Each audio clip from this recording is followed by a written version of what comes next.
Hey there, happy number 9 of our No Nonsense November. Sharon Horne-Ellstrom here, sharing some life lessons learned over my last 61 years of experience that I think are common sense and no nonsense for the month of November. Now, we've talked about thinking for ourselves. We've talked about taking 100% personal responsibility. We've talked about being honest with ourselves and telling the truth, at least to ourselves. We've talked about knowing and living what our priorities are and what's really important to us. We've talked about identifying what we really, really want in life in the different areas and aspects of life. We've talked about forgiveness. We've talked about the 7 whys. We've talked about gratitude yesterday. And today we're going to talk about continuous improvement. What the heck is continuous improvement? Continuous improvement, we get to define it for ourselves, just like everything else in the world. Continuous improvement to me is always striving and always learning and always growing and always attempting to be a better version of myself, a better, continually improving, growing version of myself. That means reading and studying and learning and finding new things and having different adventures. It means always trying to do better than I have in the past, learning from my mistakes, letting go of things that don't matter anymore, and moving forward. So to me, personal development is the greatest form of self-love and a form of continuous improvement.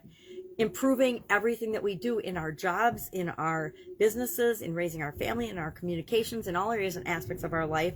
It's being a little bit better than we were the day before, until, of course, the day that we expire and we're no longer here. That's, to me, the definition of continuous improvement. Now, there's words like Kanban in Japanese, and continuous improvement is sort of built into my DNA. I learned about and studied quality in college and was very attracted to the whole idea of continually growing and improving and getting better. Now, I will tell you, it is not necessarily a global belief, probably less global than I wish it was.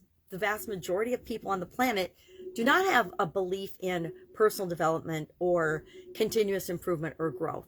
The vast majority of people, at least in America and in the world, grow up, go to school, are indoctrinated into whatever the beliefs of their closest people and their family members are.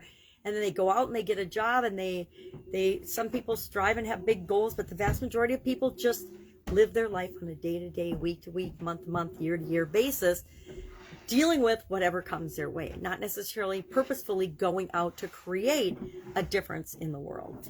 And it's the small percentage that understands the power of continuous improvement, the power of continuous growth. Because if we're not growing and improving, we're sliding and declining. There is no staying the same, because everything around us is always changing. And if everything around us is always changing and we're not either changing with it or ahead of it, we're declining and we're going in the opposite direction that we want to go. So I would love to know your take on continuous improvement. I guess lifelong learning would be another example of what I consider to be continuous improvement. If we're learning all the time, we're bound to apply some of the things we learn, and that means that we're getting better and we're making the world a better place.